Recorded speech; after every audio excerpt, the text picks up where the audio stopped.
ان الحمد للہ والصلاة والسلام علی رسول اللہ اما بعد۔ زبان کی حفاظت کیجیے۔ زبان ایک عظیم نعمت ہے۔ یہ زبان اللہ تعالیٰ نے ہمیں عطا فرمائی ہے۔ اس میں ہم ذرا غور کریں کہ یہ کتنی عظیم نعمت اللہ نے ہمیں دی ہے، یہ کتنا بڑا انعام ہے جو اللہ نے ہمیں عطا فرمایا، اور بولنے کی ایسی مشین عطا فرمائی جو پیدائش سے لے کر مرتے دم تک انسان کا ساتھ دے رہی ہے اور چل رہی ہے، اور اس طرح چل رہی ہے کہ آدمی ارادہ کرتا ہے اور یہ زبان اپنا کام شروع کر دیتا ہے۔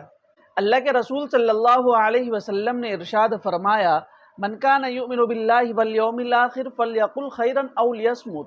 جو شخص اللہ پر اور یوم آخرت پر ایمان رکھتا ہو، اس کو چاہیے کہ وہ اچھی اور نیک بات کہے، ورنہ وہ خاموش رہے۔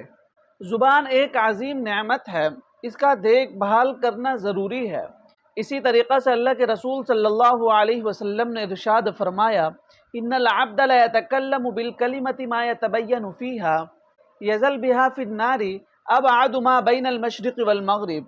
ایک انسان سوچے سمجھے بغیر جب کوئی کلمہ زبان سے کہہ دیتا ہے تو وہ کلمہ اس شخص کو جہنم کے اندر اتنی گہرائی تک پہنچا دیتا ہے جتنا مشرق اور مغرب کے درمیان فاصلہ اور دوری ہے۔ اسی طریقہ سے اللہ کے رسول صلی اللہ علیہ وسلم نے ارشاد فرمایا، بعض اوقات ایک انسان اللہ کی رضامندی کا کوئی کلمہ کہتا ہے، یعنی ایسا کلمہ زبان سے ادا کرتا ہے جو اللہ کو خوش کرنے والا ہے اور اللہ تعالیٰ کی رضامندی کے مطابق ہے، لیکن جس وقت زبان سے کلمہ ادا کرتا ہے اس وقت اس کو اس کلمہ کی اہمیت کا اندازہ نہیں ہوتا، اور لاپرواہی سے وہ کلمہ زبان سے ادا کرتا ہے، مگر اللہ تعالیٰ اس کلمہ کے بدولت جنت میں اس کے درجات کو بلند فرما دیتے ہیں۔ اور اس کے برعکس بعض اوقات انسان اپنی زبان سے ایسا کلمہ نکالتا ہے جو اللہ کو ناراض کرنے والا ہوتا ہے، اور وہ شخص لاپرواہی میں اس کلمہ کو نکالتا ہے، لیکن وہ کلمہ اس شخص کو جہنم میں لے جا کر گرا دیتا ہے۔ اس لیے ہمیں زبان کا صحیح استعمال کرنا چاہیے۔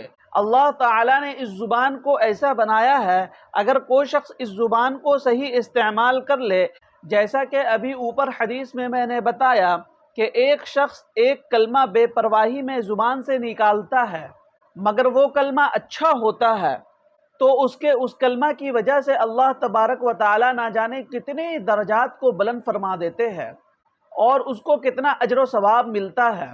جب انسان کافر سے مسلمان ہوتا ہے تو اسی زبان کی بدولت ہوتا ہے، زبان سے کلمہ شہادت پڑھتا ہے، اشہد ان لا الہ الا اللہ اشہد ان محمدًا عبدہ ورسولہ۔ اس کلمہ شہادت پڑھنے سے پہلے وہ شخص کافر تھا، مگر اس کے پڑھ لینے کے بعد وہ مسلمان ہو گیا۔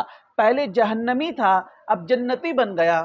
پہلے اللہ کا مغبوظ تھا، اب وہ اللہ کا محبوب بن گیا، اور نبی صلی اللہ علیہ وسلم کے امت اجابت میں شامل ہو گیا۔ یہ عظیم انقلاب اس کلمہ کی بدولت آیا جو اس نے اپنی زبان سے کہا۔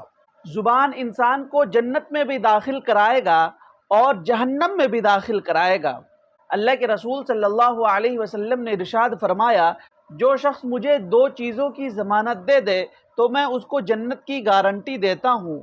ایک اس چیز کی گارنٹی دے دے جو اس کے دو جبڑوں کے درمیان ہے، یعنی زبان۔ اگر انسان زبان کی حفاظت کر لے تو اللہ کے رسول صلی اللہ علیہ وسلم نے ارشاد فرمایا، میں اس کی جنت کی گارنٹی لیتا ہوں۔ اس سے معلوم ہوا کہ زبان کی حفاظت دین کا آدھا باب ہے، اور آدھا دین زبان کے اندر ہے، اور آدھے سے زائد گناہ زبان کے ذریعہ انسان کرتا ہے، اس لیے زبان کی حفاظت ضروری ہے۔ زبان جہنم میں لے جانے والی ہے۔ اللہ کے رسول صلی اللہ علیہ وسلم نے ارشاد فرمایا، جتنے لوگ جہنم میں جائیں گے ان میں اکثریت ان لوگوں کی ہوگی جو اپنی زبان کے کرتوت کی وجہ سے جہنم میں جائیں گے، مثلا جھوٹ بولنا، غیبت کرنا، چغلی کرنا، کسی کو تکلیف پہنچانا، کسی کا دل دکھانا، کسی کی تکلیف پر خوشی کا اظہار کرنا۔ جب انسان یہ گناہ کا کام کرتا ہے تو اس کے نتیجے میں جہنم میں چلا جاتا ہے۔ اللہ کے رسول صلی اللہ علیہ وسلم نے ارشاد فرمایا هل يكب الناس في النار على وجوههم الا حصائد السنتهم، بہت سے لوگ جہنم میں اپنی زبان کے کرتوت کی وجہ سے جائیں گے۔ لہٰذا یہ زبان جو اللہ نے ہمیں عطا فرمائی ہے، اگر اس کو ہم ذرا دھیان سے استعمال کریں گے، اس کو قابو میں رکھیں گے اور اپنی زبان کو صحیح کاموں میں استعمال کریں گے تو آدمی غلط زبانی سے نجات پا جائے گا۔